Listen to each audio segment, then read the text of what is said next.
बेटा, मैं ही श्याम हूँ। श्याम जी, आप यहाँ? हाँ बेटा। श्याम बाबा, अगर आप सच में हो तो आज मुझे अपनी कहानी सुनाओ। बेटा, मैं तुझे अपनी कहानी सुनाता हूँ।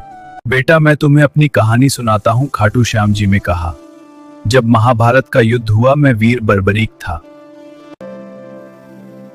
डर मत बेटा, मैं ही श्याम हूँ। बाबा, आप सच में मेरे सामने? हाँ बेटा, आज मैं तुझे अपनी असली कहानी सुनाता हूँ। महाभारत के समय मैं वीर बर्बरीक था। मैं घटोत्कच का बेटा और भीम का पोता था। मुझे माँ से वरदान मिला था कि मैं 3 बाण दुश्मन चिन्हित, दूसरा बाण अपने लोक चिन्हित, तीसरा बाण दुश्मन समाप्त। मुझे माँ से वरदान मिला था कि मैं 3 बाण दुश्मन चिन्हित, दूसरा बाण अपने लोक चिन्हित, तीसरा बाण दुश्मन समाप्त। जब युद्ध की खबर मिली, मैं रणभूमि की तरफ निकल पड़ा।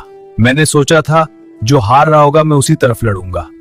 रास्ते में मुझे एक साधारण ब्राह्मण मिला। वो श्री कृष्ण थे। इस पेड़ की सारी पत्तियों पर निशाना लगा। बर्बरीक, क्या तू सच में 3 बाणों से जीत सकता है? इस पेड़ की सारी पत्तियों पर निशाना लगा। पहला बाण सारी पत्तियां चिन्ह निशान, लेकिन कृष्ण जी ने एक पत्ती अपने पैर के नीचे छुपा ली। तीसरा बाण और रहस्य। तीसरा बाण चला और वो सीधा कृष्ण जी के पैर की तरफ बढ़ने लगा। मैं समझ गया कि फिर आप जो कहेंगे वही करूंगा। मैं समझ गया कि कृष्ण ही परम है। प्रभु, आप जो कहेंगे वही करूंगा। अगर तू युद्ध में गया तो अकेला ही युद्ध खत्म कर देगा और धर्म अधर्म का फैसला नहीं हो पाएगा। बर्बरीक, मुझे तेरा शीश चाहिए। मैंने बिना देर किए अपना शीश दान कर दिया।